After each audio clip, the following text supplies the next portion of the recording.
श्रीभगवानुवाच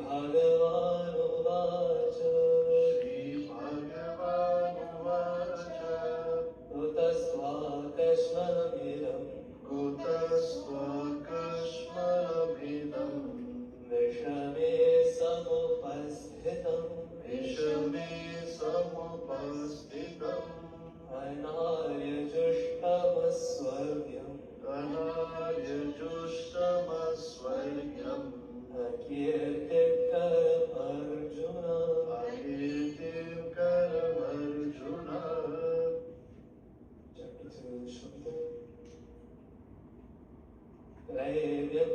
त्रैव्यमास्मगमः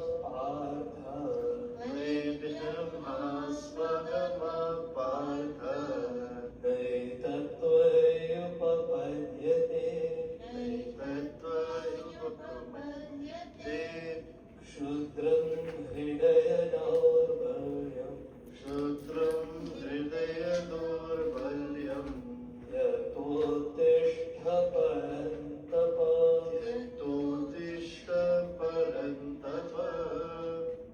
Chapter 2, short form. Arjuna uvacha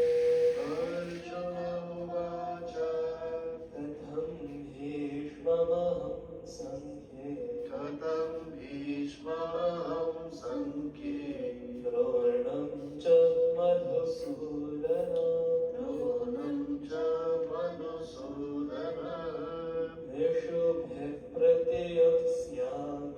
Vishubhe pratiyaksyami Pujarha varisudana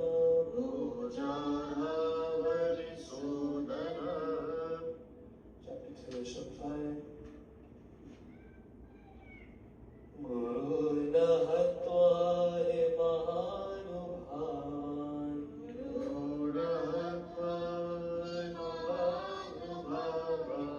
Shreyo bhoktum bhaikshyamapiha loke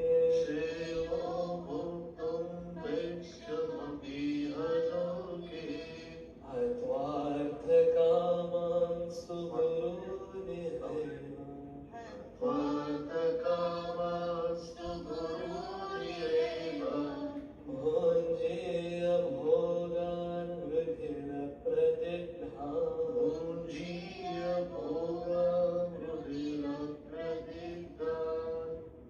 Chapter 2, 6. Nachaitadvidmah kataranno gariyah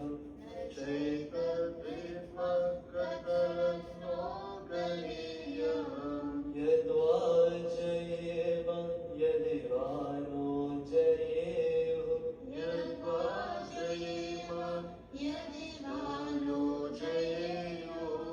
Yaneva hatva najijivishamaha He avasthita pramukhe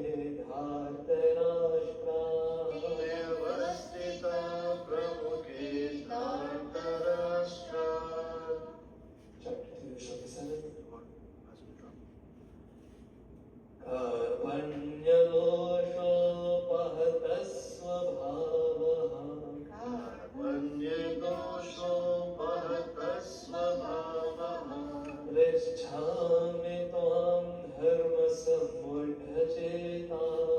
Pritchhami tvam dharma samudhacheta Yascheyasyanishchitam bruhi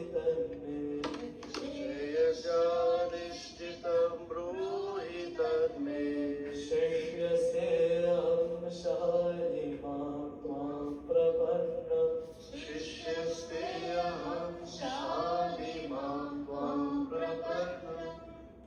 Chapter 2, short 8.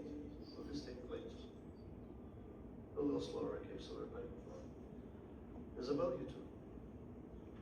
Nahi prapashyami mamapanudhyat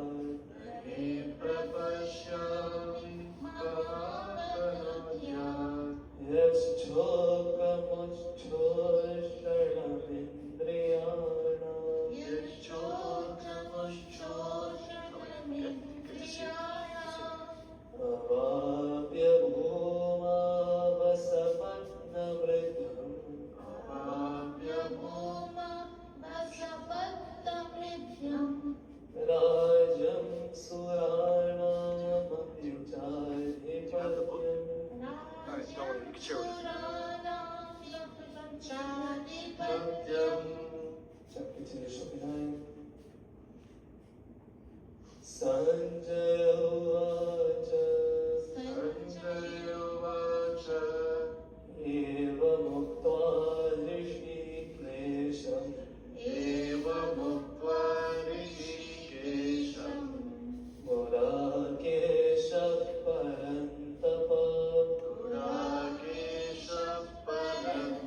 न त्वेवाहं जातु नासम् न त्वेवाहं जातु नासम् न त्वं नेमे जनाधिपाः त्वं नेमे जनाधिपाः न चैव न भविष्यामः न चैव न भविष्यामः सर्वे वयमतः परम् सर्वे वयमतः परम् Chapter 2,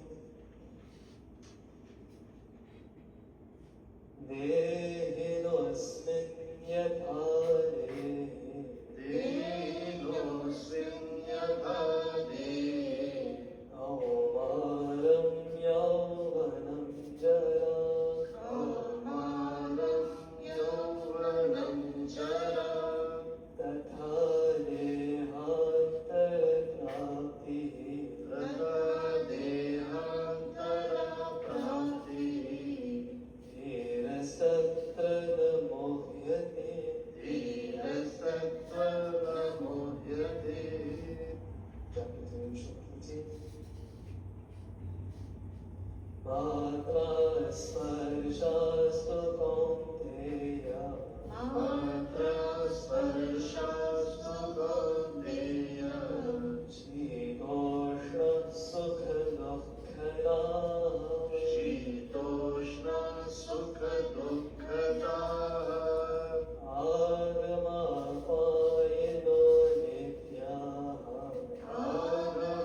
आगमापायिनो नित्याः स्थितिक्षस्व Bharat स्थितिक्षस्व Bharat Chapter 2, Yam hi न व्यथयन्त्येते यं हीनं व्यतरन्तीते पुरुषं पुरुषर्षभ पुरुषं पुरुषर्षभ समदुःखसुखं धीरम् समदुःखं सुखं धीरं स्वमृतत्वाय कल्पते सोमृतत्वाय कल्पते Chapter 2, short 16. नासतो विद्यते भावः नासतो विद्यते भावः अभावो विद्यते सतः अभावो विद्यते सतः उभयोरपि दृष्टवन्तः उभयोरपि दृष्टन्तः त्वनयोस्तत्त्वदर्शिभिः त्वनयोस्तत्त्वदर्शिभिः Chapter 2, short 17. अविनाशितु तद्विद्धि अविनाशिततद्विद्धि येन सर्वमिदं ततम् तेन सर्वमिदं ततम् विनाशमव्ययस्यास्य विनाशमव्ययस्यस्य न कश्चित् कर्तुमर्हति कश्चित् कर्तुमर्हति Chapter 2, short 18. अन्तवन्त इमे देहा अन्तवन्त इमे देहा नित्यस्योक्ता शरीरिणः नित्यसोक्ता शरीरिणः अनाशिनो प्रमेयस्य अनाशिनो प्रमेयस्य तस्माद्युध्यस्व Bharat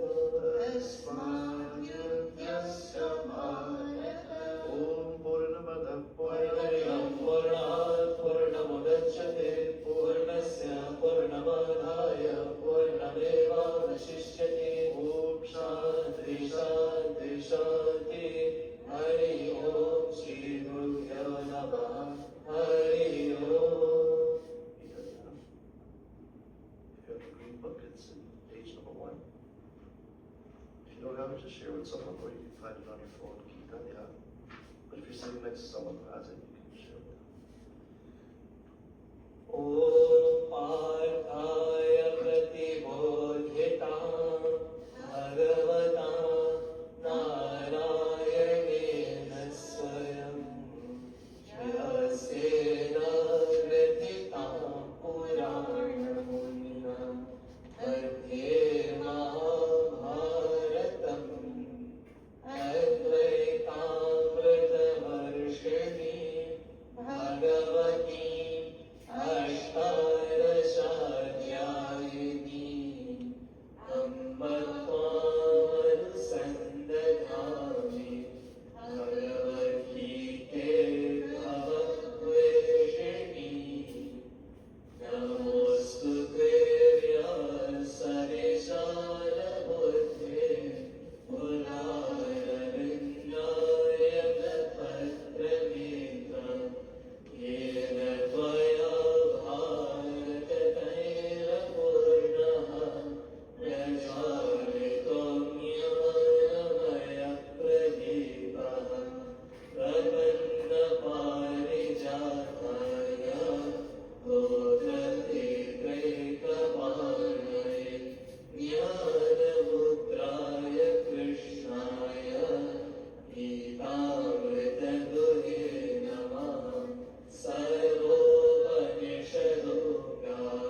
agree with me that there are tremendous energies coming out of your hands right now? Your whole body is full of what? Just full of? What did I say just now? Yeah. Your whole body is full of energy. This energy is not limited to your body. Write that down. The energy that is natural to us, the energy that is natural to us, that allows life to exist. That allows life to exist, that allows breathing to happen, that allows seeing to happen, that allows thought, that allows good things and bad things to happen. That life is flowing through every single aspect of us right now. So much so that with your fingers, with your hands, believe it or not, write this down, with your hands, with your fingers, with the end point, this is the end point of your body, right? With the end point of this body, you actually have the power to bless and you have the power to curse with that same energy. But it's how you use it. Isn't it true? That's why your mother will bless you and put her hand on your head. Isn't that true? Why? Because hopefully she's transferring what? Good energy to you. That's why you have to be very careful in life who you touch, as a matter of fact. Because you can actually absorb negative energy. It's a true thing. Energy is powerful. So going back to the point, why do we do this? Because when you pray, guess what? You're actually harnessing that positive connection with that divine energy within. And when you put your hands together, you're creating a full circuit. You see that? When you're like this? A full circuit at the end point is coming together and it radiates throughout your whole entire being. So that's why, the scientific reason, that is why we clasp our hand. Of course, yes, close to the heart, symbolism, yeah, God is close to us. Okay, yes, we're bowing reverence to God. But does God really need that?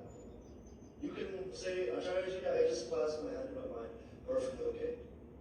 But the science behind clasping your hands is that you create this circuit of divine energy that not blessing another person per se, but you begin to bless your own existence. So give it a shot. I wasn't the type to do this at all. If you ask my father, when I sat there playing tabla for him, I never used to do this, as a matter of fact. And he never enforced the law upon any of us. He's like, if you want to clasp your hand, clasp your hand. If you don't want to clasp your hand, if you want to believe in Jesus, believe in Jesus. If you don't want to believe in Jesus, don't believe in Jesus.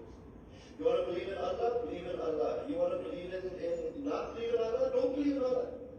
Does God have anything to lose from that? You want to believe in Krishna, believe in Krishna. You don't want to believe in Krishna, don't. He has nothing, my dear brothers and sisters, to gain. Who has to gain? We. So when he would tell us to clasp our hand, he never told us why. But he always knew that I would do what? Research that reason.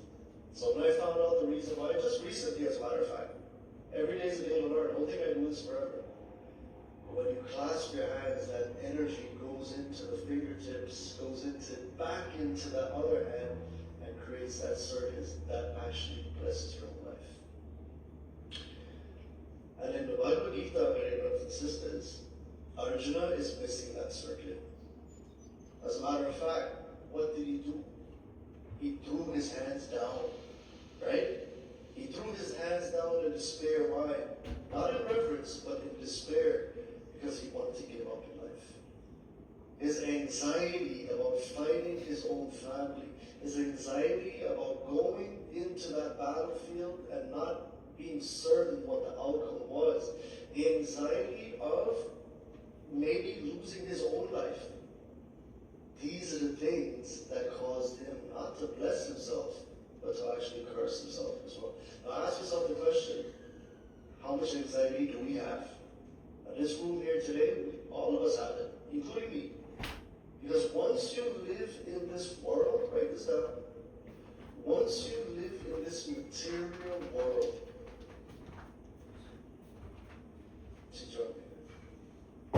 write this down.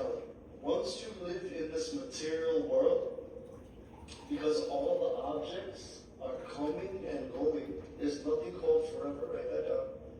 Because all the objects are coming and going, and there's nothing called permanent or forever. We constantly exist in the fear of losing people, places, and situations. So why was Arjuna afraid? Why was he full of anxiety? One word. What is it? Two letters. My. M-Y. And my is referring to what? So why was Arjuna full of anxiety? Write it down. Because of the word M-Y. M-Y. And what does M-Y spell, Isabel? I mean, Sakshi. My. And what is my? My refers to what? My relationship with the world of objects. Very good. Give Sakshi a round of applause. Very good. So write that down.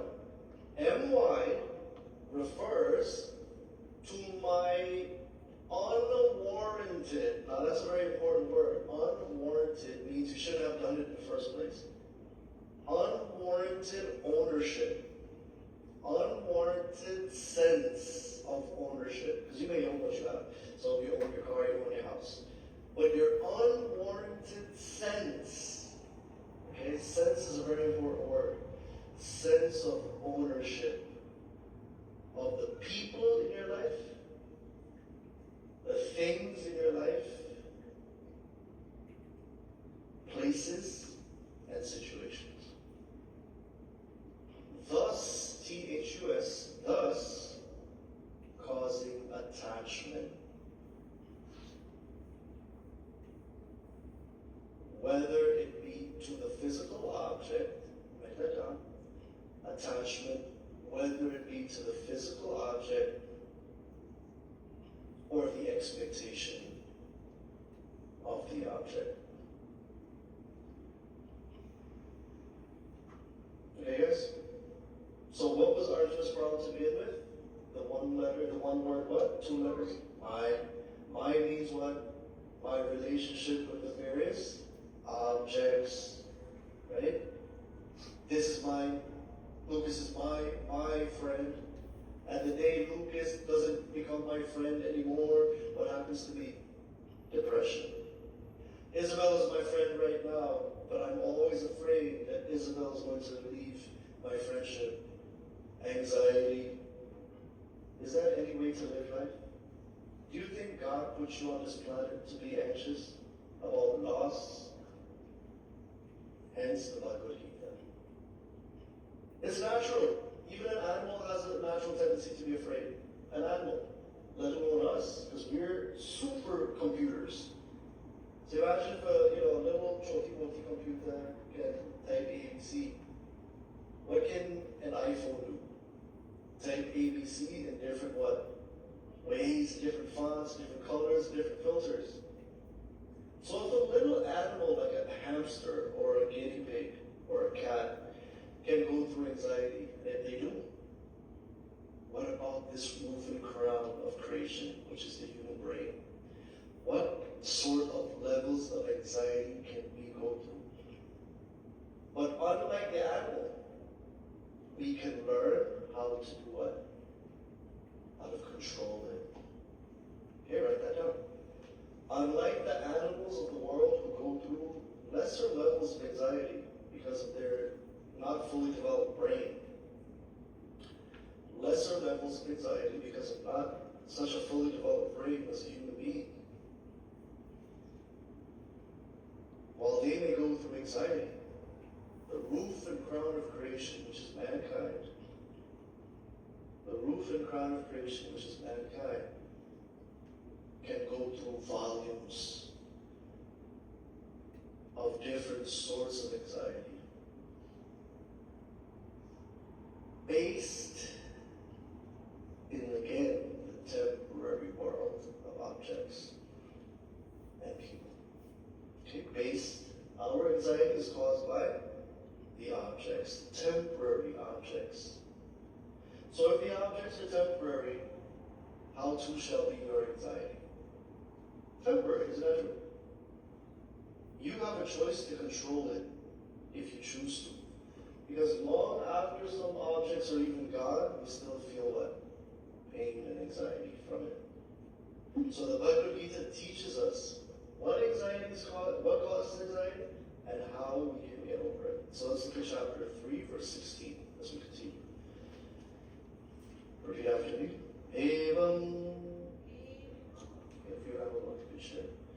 Evam. Evam Pravartitam. Pravartitam Chakram. Chakram Can you give Yash the mic harmony? Evam. Everybody. Evam. Evam Pravartitam. Pravartitam Chakram. Chakram Nanu. Nanu Varta. Varta Yatihaya. Yatihaya Akhayu. Akhayu Indriya Ramaha. Indriya Ramaha Mogham. Mogham Partha. Partha Sajivite. Sajivate. Okay, found it. Chapter 3, verse 16. 1-6. Got it? Okay. So he who does not follow here the wheel, thus set revolving, is a sinful life. Now what wheel is Krishna talking about? Lucas. What wheel is he talking about? The wheel of life. And what is this wheel of life? Constant change, right?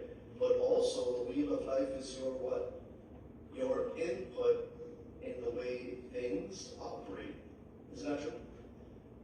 For example, let's say Lucas was the president of the country, right? Do you think Lucas would sleep as much as he does now? No. Do you think Lucas will have as much free time as he does now? No. Why? Because he is contributing to something higher.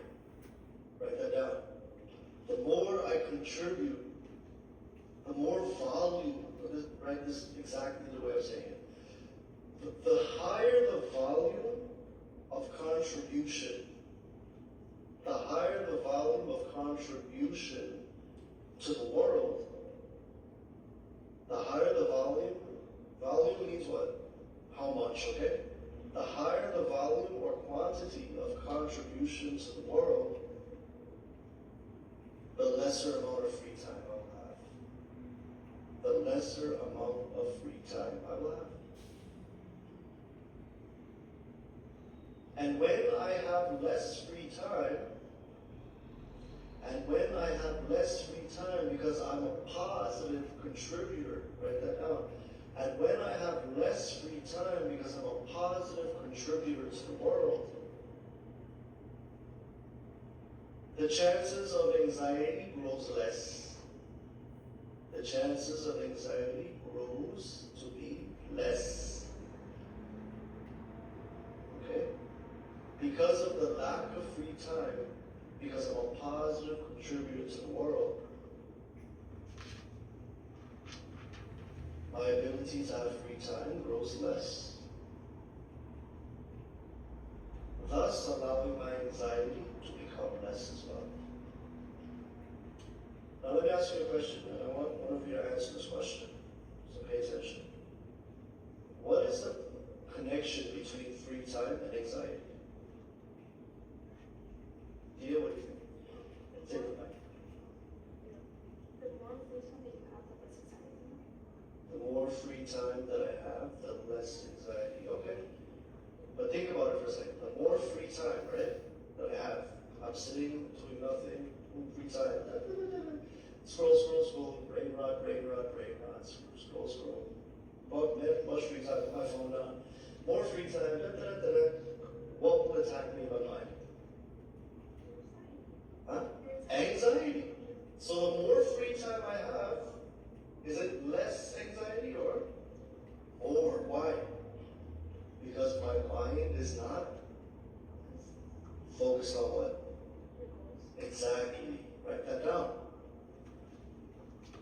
free time I have is the more anxiety I can potentially have. Because my mind is not focused on a goal. The more free time that I have can potentially, greatly potentially add to the anxiety that I have. Because my mind is not focused on a goal, or duty, or purpose. Write that word out. Purpose, duty, goal. All the same thing. Can you understand? So what is the wheel? The wheel is your place in the world. It is changing wheel of life. How are you making this world a better place? Take Rakesh for example. I like to use this example. I like to use all of these examples. I use him as an example. He goes to Queen's College. He does his homework very quickly, and at night he comes to the Monday when he's called to come. He's here actually, maybe more than I am. Do you think because he is busy, he goes to school, comes to Monday, he has a home life, I'm sure, he has a ton of work to do outside of the Mandir, inside of the Mandir as well. Do you think he has time to have any thought of what's bothering him? No. Why? Because his mind is always what? Occupied. Krishna is saying to the one who does not follow this type of wheel of what we call tapasya, the wheel of addition, contributing to the world. Remember? This is called yajna spirit. What is a yajna, Riya? Yajna means what? When I sacrifice for the benefit of the world. Write that down. Y-A-G-N-A. Y-A-J-N-A. Y-A-J-N-A. Yajna. Sanskrit word meaning sacrifice. If I do not sacrifice for the benefit of the world, I will begin to self-destruct. But when I begin to sacrifice, when I begin to add to the wheel of yajna, adding to the wheel of doing something and adding something that is beneficial to this world, the chances of anxiety, I'm not saying that anxiety is going to go away, so don't say, oh, Acharya said, let me just do service, but what if we're not going to get anxiety? You're going to get anxiety. But what do you have to do? You can't do it one time. You have to do it practically, consistently. Consistency is key. If you want to be the best basketball player, Knicks, NBA Finals, Game 1, do you think Jalen Brunson could just sit at home and do nothing? What does he have to do? He has to work at it. As a matter of fact, did you see how much he aged from last year to this year? Did you see? Because he's always working at it. So when you consistently work on something, what will you become? Worse at it or better at it? Better at it. So write that down. When I am consistent,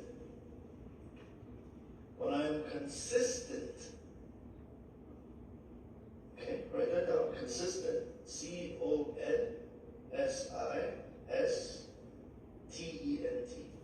Consistent. When I'm consistent at anything, or when I practice more of anything, I become better at that. Similarly, write this down. When I become consistent with a purpose, when I become consistent with purpose in my life, when I become consistent with purpose in my life, so that my mind is focused, on something higher, when I become consistent with purpose, when I become consistent with purpose in my life, when my mind becomes focused, I will get better at controlling my anxiety. Someone the other day said, Acharya, you know, they have bad anxiety. I said, oh, bad anxiety? Tell me, how much time do you have on your hands there today? Oh, Acharya ji, we have plenty time. I'm retired. That's what they say. Or Acharya ji, going to the other spectrum, I'm on summer break and there's nothing going on. I'm so bored. So it's funny that she came to me with the problem of anxiety when there was no school. And this is midsummer. Midsummer. Why did she come to me in midsummer with an anxiety problem? Why? Because she had too much free time. Do you guys get it? You know what the word correlation means? Correlation means what? When two things are positively what? Connected or related. For example, if I have more time, right, there's a chance that there's more what? Anxiety. Why, Mark? Because when you have more time, you just think about nothing and you don't do your duties, so that can feel all that anxiety at one time. Yeah, because the things that I'm thinking about can only come in my mind if my mind is not what? Occupied. Alright, guys? So look, chapter 3, verse 16 is very powerful. This wheel of the world, right? You have to ask yourself, where do I fit in this wheel? And then that is where purpose comes in. Okay, this is called sacrificing. Sacrificing not only for you, sacrificing not only for your family, but sacrificing for the general public, general good. Acharya, I can't do anything good. I don't know what to do. Well, take some time and think about what you can do. Doing something positive or beneficial is better than doing something not good. Because when you have a lot of free time, the tendency to do what? Isabel? When I have a lot of free time, the tendency to do something not good is very bad to do, but it's very easy to do as well. You see M? M stands for what? Who said McDonald's? M stands for mind, right? This mind always feels like doing what? Something that is comfortable, right? I have an emotion. Oh, okay, I have an emotion. The emotions within me to be happy. The tendency is to be happy. My mind will always feel like doing that thing that's comfortable so I can always be what? Happy. And when you have a lot of free time, right here, what is the natural tendency?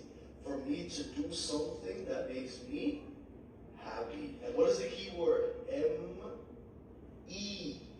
Just now we looked at the dangers of M-Y. Why is M-Y dangerous? Mind. Because it shows my relationship or attachment to a material object. And when I begin to say that this thing is mine, with a false sense of ownership, meaning I didn't really own it to begin with, when that thing changes or leaves, what does it cause me? Depression. But look at M-E now. M-E, which is me. I want to make me. M is for me as well. Mine is me. I want to make me feel comfortable. So I will even do that which was wrong in the first place. So I can be what? Happy. Write that down. When I do what makes me comfortable in life, when I do what makes me comfortable in life, there's a tendency to do the wrong thing. There's a tendency to do the wrong thing. Thus, T-H-U-S, thus, leading to anxiety as well. When I focus only on me, and I have all the time in the world to do so, there's a tendency that I will do the wrong thing because it's comfortable to do what is wrong. And in the case of Arjuna, what was the wrong thing? What was the wrong thing? What was he so comfortable doing? Was he upright in his chariot with his bow and arrow ready to fight and defend the people, Isabella? Was he up in his chariot ready to defend the people? Was Arjuna ready to defend the people? No. What was he ready to do? Give up. Give up. I don't want to do this. And who would have lost? Lucas, Pranav, who would have lost? He, who? No. If he didn't defend the public and do his duty, who would have lost? Sure, he would have lost, but who would have lost?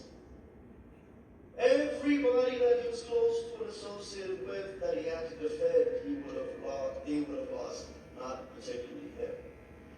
Why? The key word is why. This is what I want you to remember. Why? Because he chose to be what? He chose to be selfish. You guys begin to connect the points, okay? Think. This is a class of critical thinking. Because, write this down, because Arjuna chose to be selfish and not add to the wheel of contribution that we all have to add to, because Arjuna chose to be selfish, and it's comfortable to be selfish, very comfy. Because Arjuna chose to be selfish, and he chose to be comfortable, not adding to the wheel of contribution, write that down. Because Arjuna chose to be selfish and being comfortable, not adding to the wheel that Krishna is speaking about of contribution, not only he would have lost, write that down, very important point, not only he would lose, but his whole entire family, his whole entire people around him, his constituents, the people who loved him, the people who trusted him, they all would have lost as well. The people that he was trying to defend. Why? Why would they have lost? Because he did not do what? He didn't fight. And what was his fight? The war against his own people for the revolution.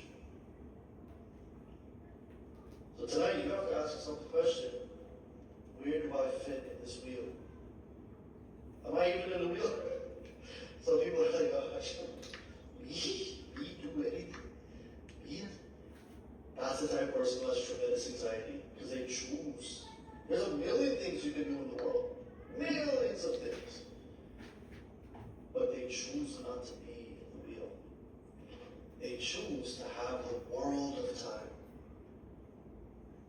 Okay? Now, again, don't think that, oh, if I just do one good thing, or if I just occupy my time for one whole day, that anxiety is going to vanish. It's not going to vanish. It takes what here? Practice. Practice. Okay? This takes practice. First, you have to find a purpose. Find any purpose. Anything.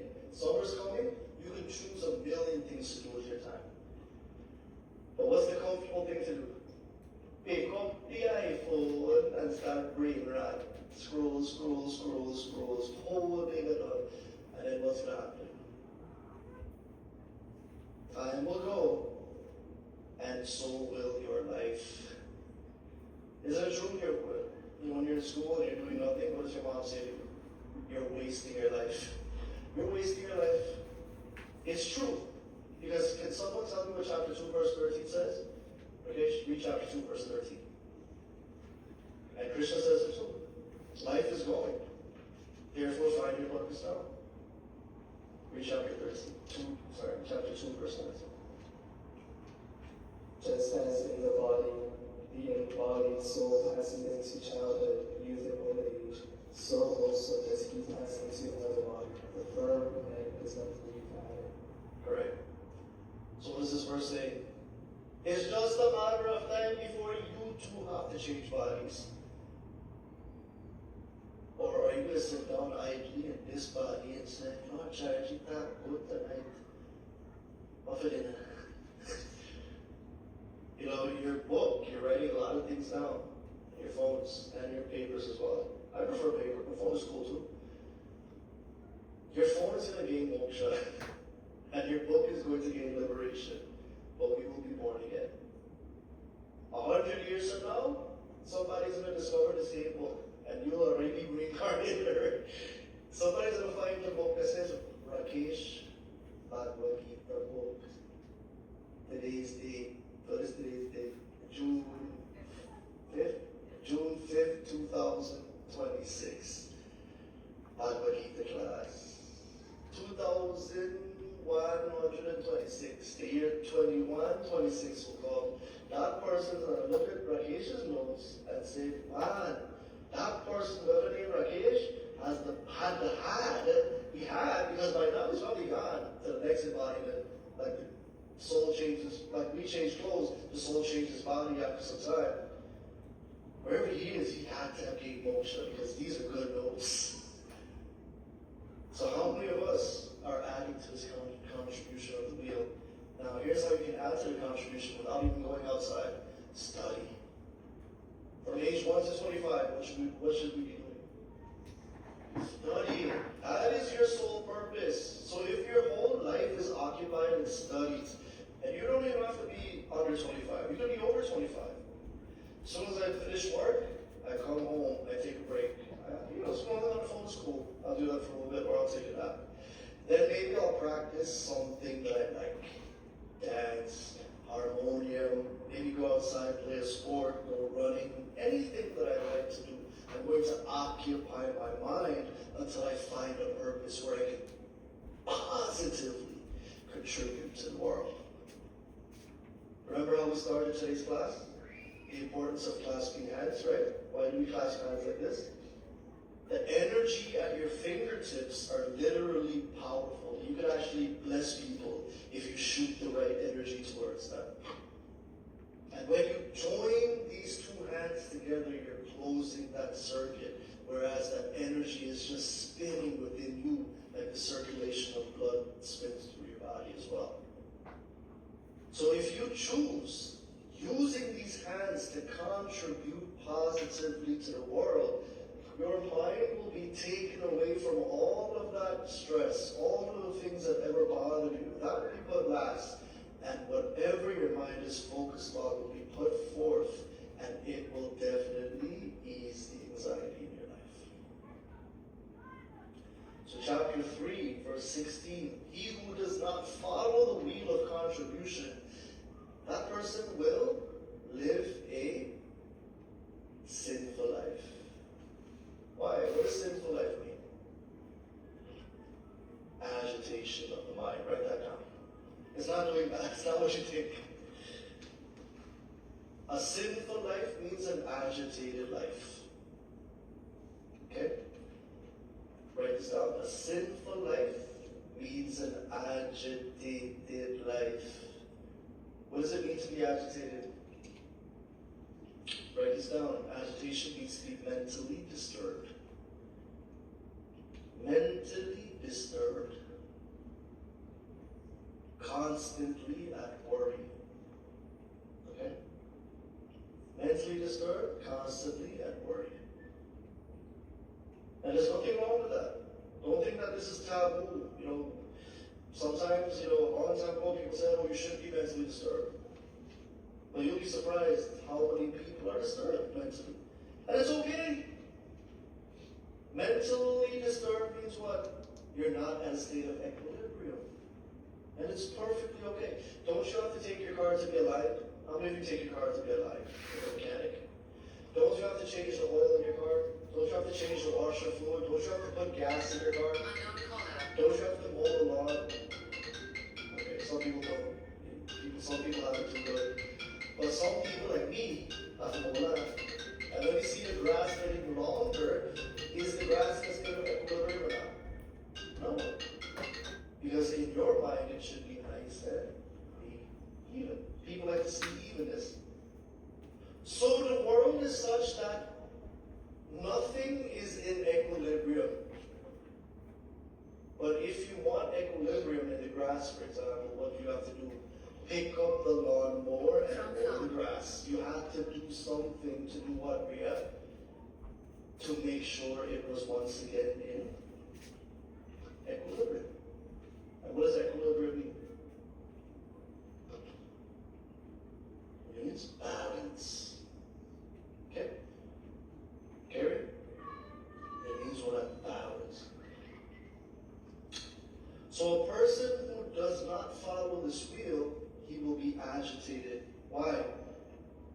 causes agitation? Objects, but my what towards the objects? S-E-L. Yes, write this down. Selfishness and my expectation, write this down, selfishness and my expectation of the object to perform a certain way. Selfishness and my expectations of the object, whether it be a person, place, or situation. Selfishness and my expectation of an object to perform a certain way will create what within me? Agitation. Right? And agitation is what is considered to be imbalance within the mind, also known as being mentally disturbed. Also known as being mentally disturbed. And we put in parentheses, anxiety and depression. Anxiety and depression. What is anxiety? Write that question again. Anxiety is fear of loss, fear of change. Anxiety is fear of loss, fear of change. And depression, anxiety is fear of loss, fear of change. And depression is living again and again in the pains of yesterday. Depression is when I live again and again and again and again in the pain of yesterday. Acharya, that person hurt me 50 years ago, 50 years ago, and I live every day in depression. Whose fault is that? That person's fault. But it's actually not their fault. It's the way your mind is designed. Okay? So when we dwell on these objects and we begin to think that they're forever and my problems for forever, we're causing self-inflicted pain. Write that down. Most of the pain that we experience in this world, mentally, most of the pain that we experience in this world mentally is because of an object to begin with. Is because of my false sense of ownership. Is because of my false sense of ownership over the object. Most of the anxiety that I face in this world is self-inflicted. Why? Because of my false sense of ownership towards that particular person, place, or thing that I had no control over to begin with. That I had no control over to begin with. Okay, guys? And when I constantly depend on that object, or I constantly look towards that object for gratification, or I constantly look towards the object for some sense of reassurance of who I am, when that object disappears from my life, how do I feel? Empty. When that object disappears from my life, I feel what? Empty. I feel sad. I feel depressed. But in the grand scheme of things, whose fault is it? Is it the person's fault who did you wrong? Whose fault is it? That's why I'm saying self-inflicted. It is your fault. It is our fault. Every one of us are guilty of this. Now, is this to make us feel bad or trying to make us feel? No. It's not making you feel bad. It's to discuss the reality behind of why you're feeling the way you feel. If a person leaves your life, for example, let's say you were very good friends with someone, and they were here yesterday, but they're not here today in your life. Do you have control over that person? Absolutely not. You have no control. But in your head, you do have what?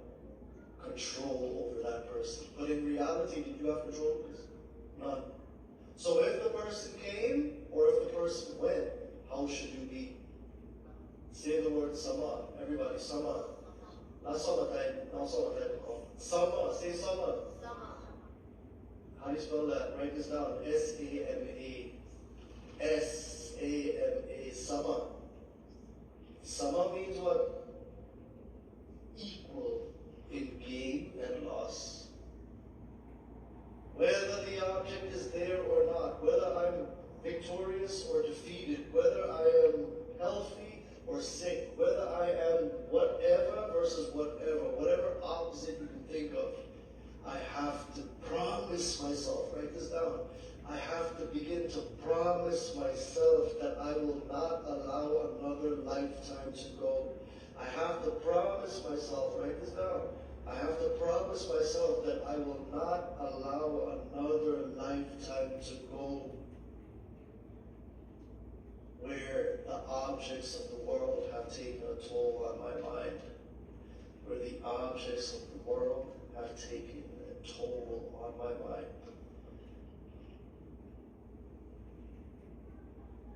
And if you can promise yourself this, you would have gotten somewhere in the spiritual life.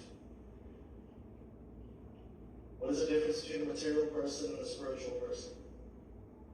Anybody know? What is the difference between a material person and a spiritual person? Material people do what? They're 100% in the world.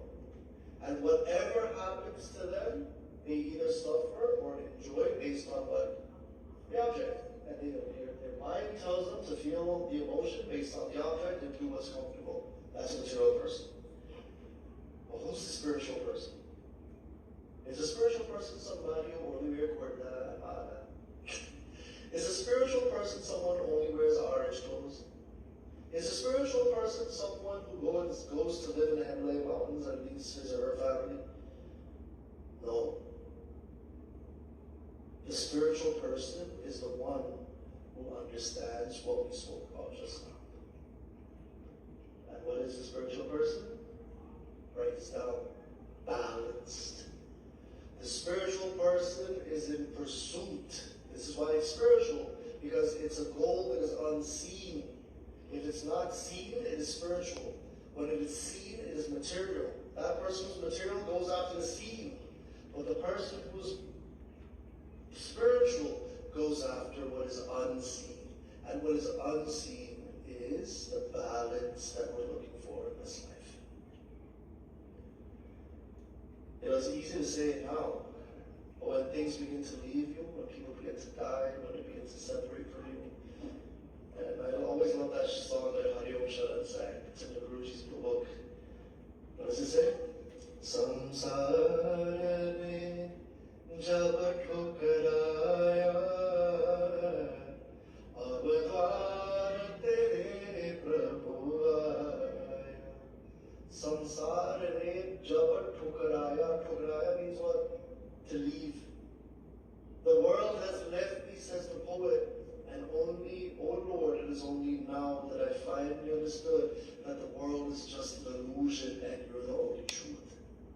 Write this down. The only truth is God. The only truth is peace. Write this down. The only truth is God. And what is God? God is peace. And what is peace? Peace is my true nature. The only truth is my true self.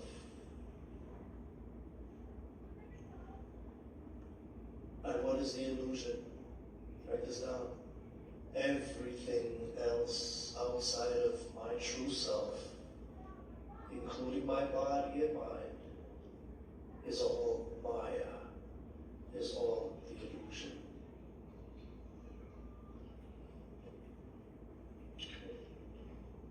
Everything that you enjoy, everything that you feel sorry about, everything that you feel sad over, everything that you had any expectation about, it's all just coming and going. It is temporary. Okay, so the person who doesn't understand this, they're going to lead a sinful life. What is a sinful life?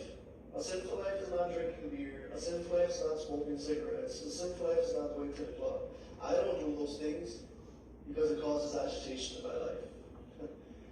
I don't smoke, I don't drink, I don't go to clubs. Do I judge anyone? I have friends who do, but do I do that? No. I grew up in this country. Duh. I'm going to have friends who do that or did that. But have I ever judged them for it? No. Will I join them in that? No. But you have to agree to disagree with many people if you're a spiritual person. You coexist, right? You have to agree to disagree. Doesn't mean you're going to join them, but you can be friends with them. But here's the thing, when you're young, try not to be. Until you get a sense of who you are first. Because if you don't have a sense of who you are, what you're about, you're going to do it. You're going to join them because we're weak. When we're younger, you're weak. When you're between the ages of 8 to 15, you are weak. Whatever they tell you to do, you're going to try it because you want to fit in, you want to be cool, you want to be a part of the crowd, you want to feel and do what's comfortable. I want to be happy, I want to keep them as friends. But the person who's spiritual understands that I already know who I am. I have to do what I have to do in this life to make who happy first and healthy? Me. Okay? So this type of person who enjoys a sinful life, meaning that they're agitated by smoking, agitated by drinking, agitated by going to the club because these things are not healthy mentally for you and physically for you. That person who doesn't contribute anything but lives a selfish life, not doing anything for the benefit of anyone, like Arjuna right now. Krishna is saying it is of a sinful existence because agitation of mind based on those same objects, self-inflicted pain, is the greatest sin that we can accomplish in this life. Alright, let's look at chapter 3, verse 17. Yastva, everyone? Yastva Mara Tirevasya Atma Riptascha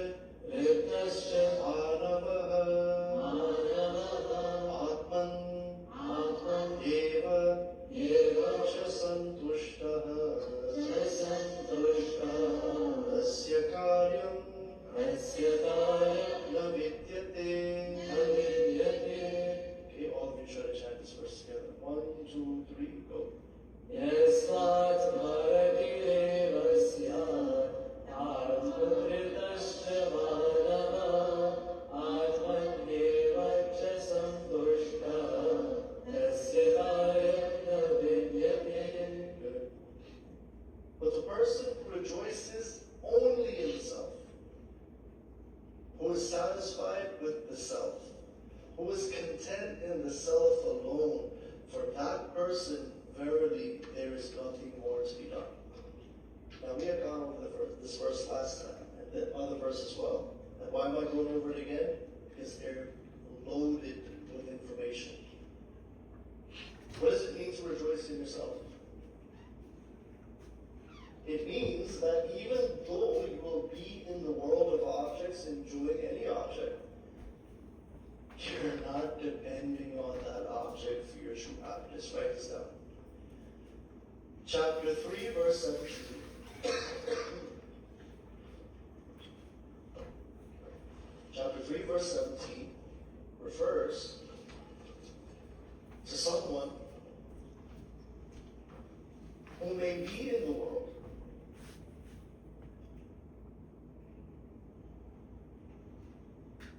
chapter 3, verse 17 refers to someone, but in parentheses, an elevated soul. The definition of elevated soul is this verse. An elevated soul who may be in the world, who may enjoy the world,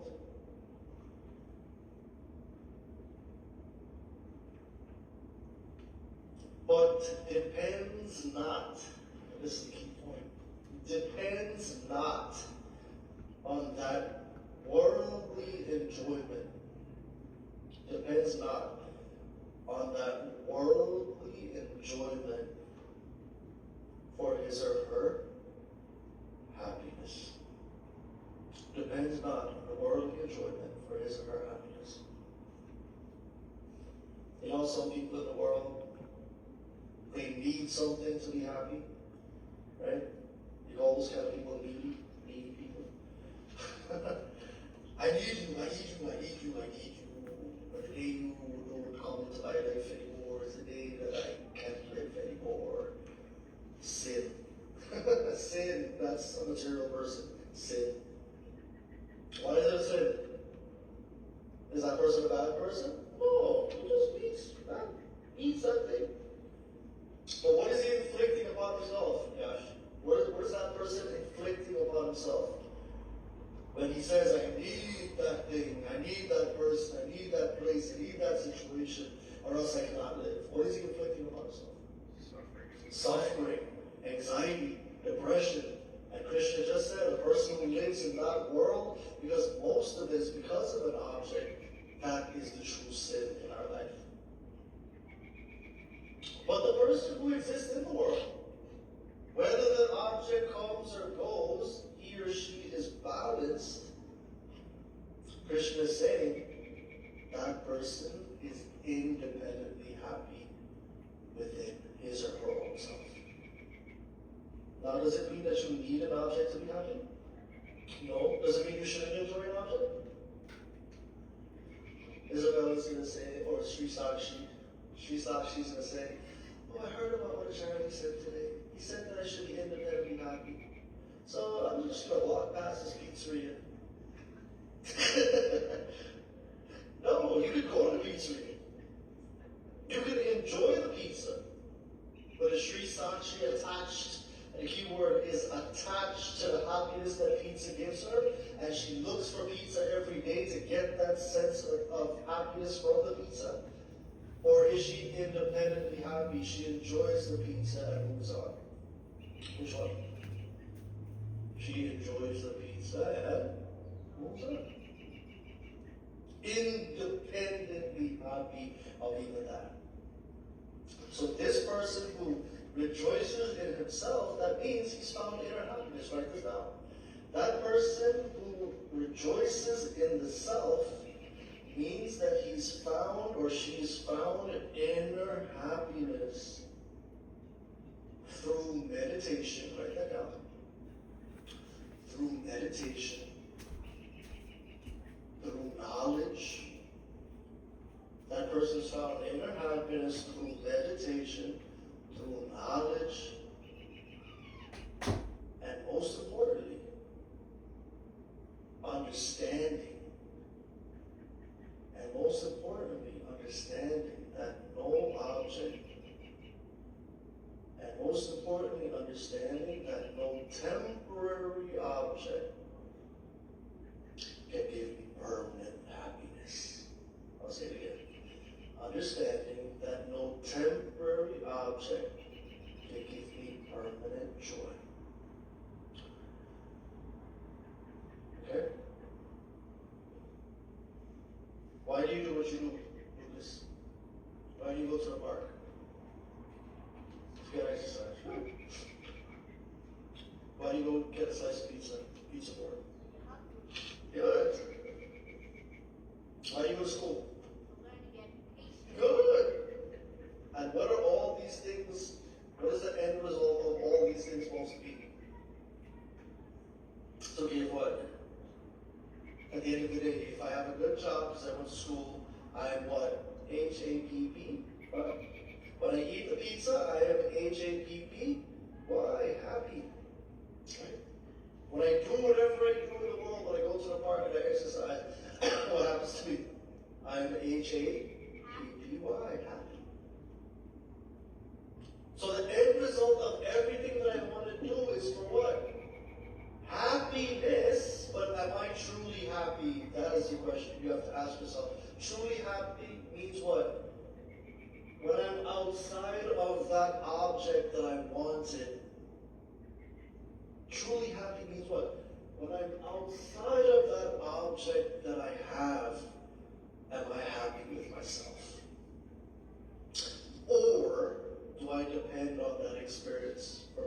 happiness exclusively? That's the question you have to ask yourself. Right? Outside of that object, am I still happy with who I am and what I have to offer to the world? And I'll tell you what, God didn't put you on this planet to be a silent bystander.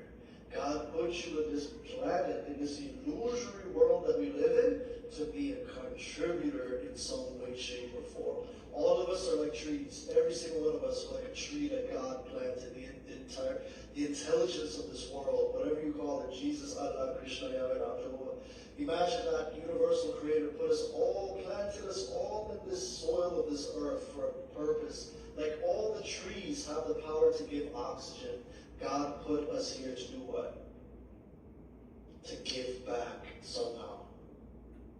But tonight, ask yourself the question.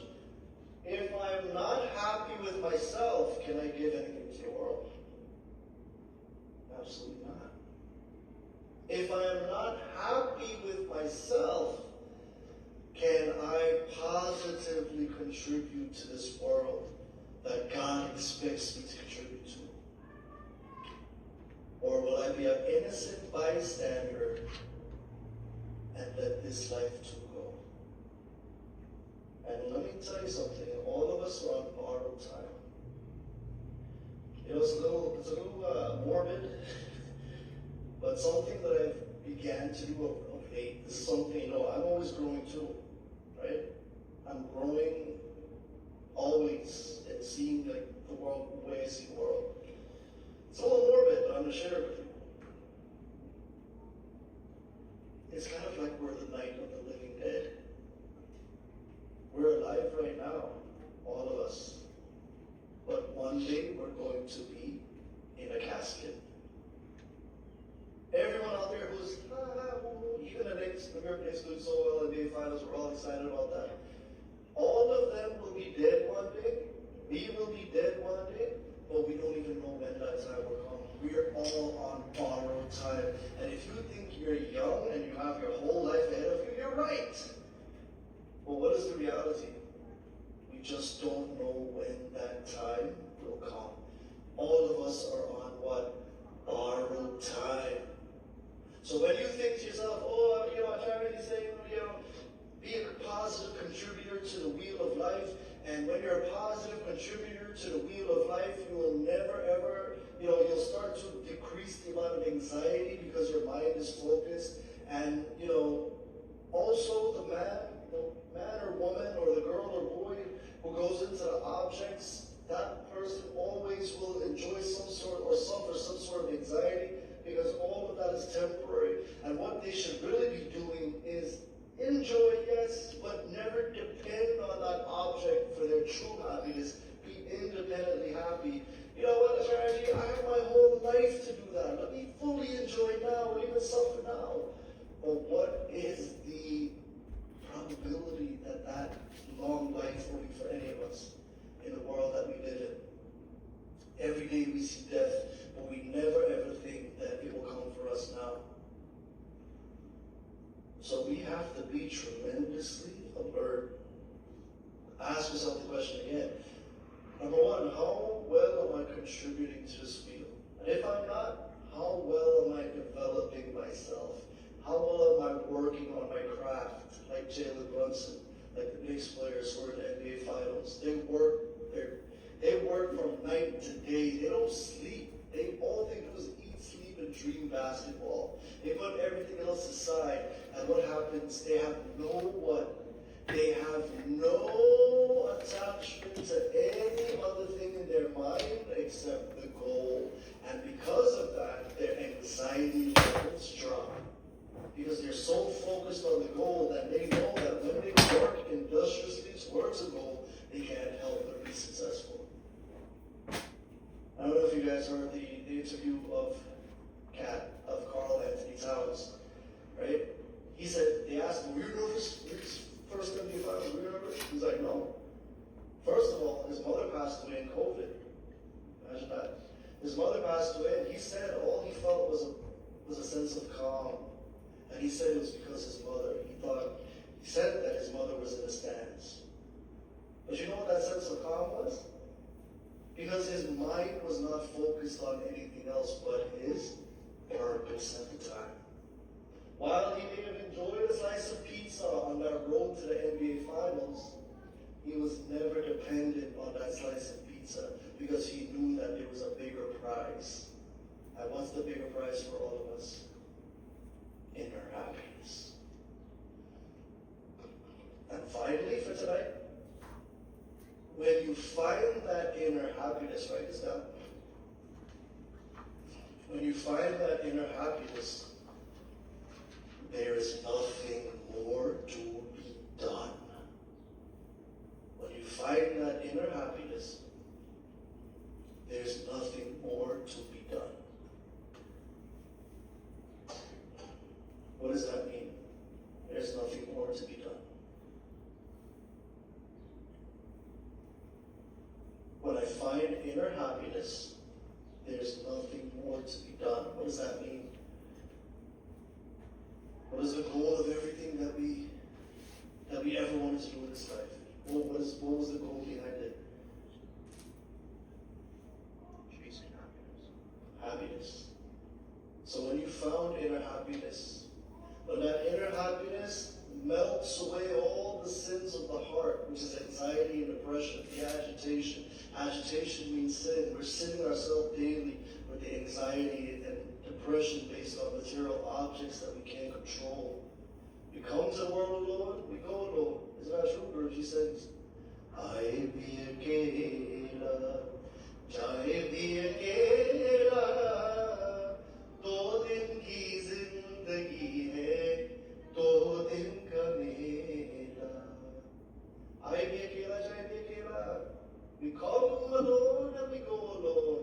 And this world is but a 2-day fair. So when we come into this world, what do we want from it? Tell me. Happiness, isn't that right? But will you find happiness in anyone or anything? No. You know why? You can have the best person in your life, the person who is the best ever. Let's see if that person does exist. Because, when you finally get to know someone, they're another person. But let's say you found the best person. Let's take people, for example. You found the best person. What is the reality of that person? They too are temporary. What is it? Temporary. So should I have depended on even that person for my happiness? Nope. Where should I have found it? Within, through what we're reading here today, the Bhagavad Gita.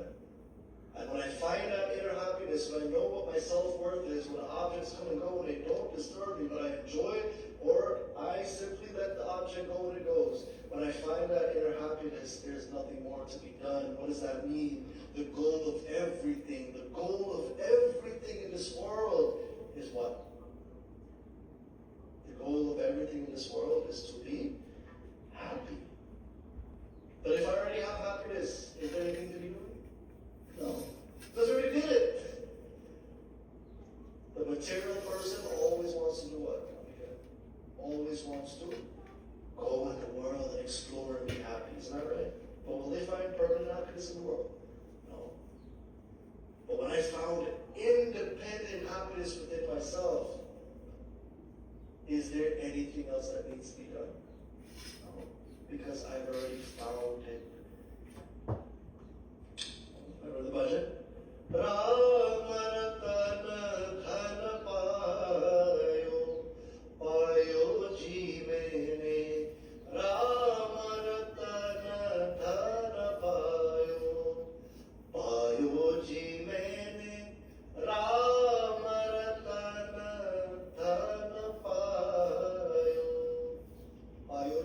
means what? I have received. Ratan means jewel. While the whole world is looking for diamonds and pearls, I have already found the greatest jewel I could ever find. And what is the greatest jewel? That peace that I've been looking for all along. Right? And once I've found that inner peace, there's nothing more to be done in this world. I would have accomplished everything that I wanted to do. Because every other accomplishment was to bring me happiness in the first place. But whether I have the accomplishment that is worldly or not, I am at peace. I have found the goal. Okay? Everybody understand? Anybody have any questions?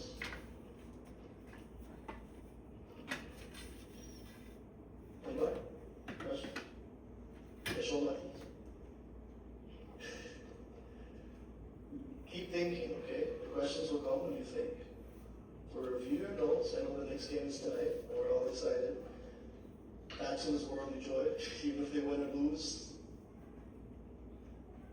Right? They'll continue to try again, but I'm sure they're inwardly happy. They're not depending on a championship for happiness, maybe. But I hope you'll review your notes and you chase the ultimate trophy. And what is the ultimate trophy? Self-worth. Not net worth, self-worth. All right. Stand for the accident.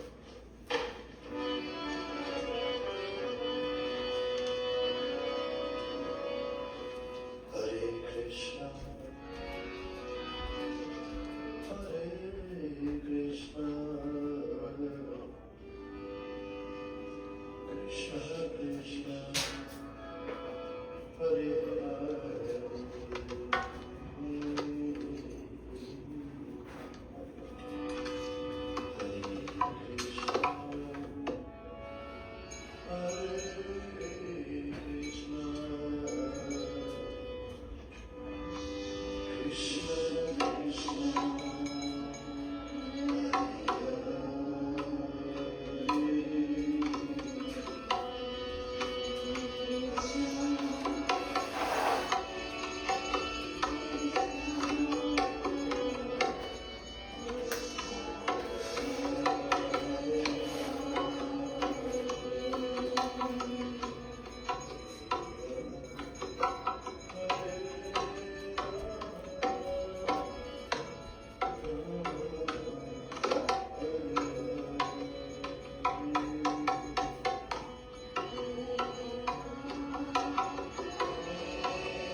Brings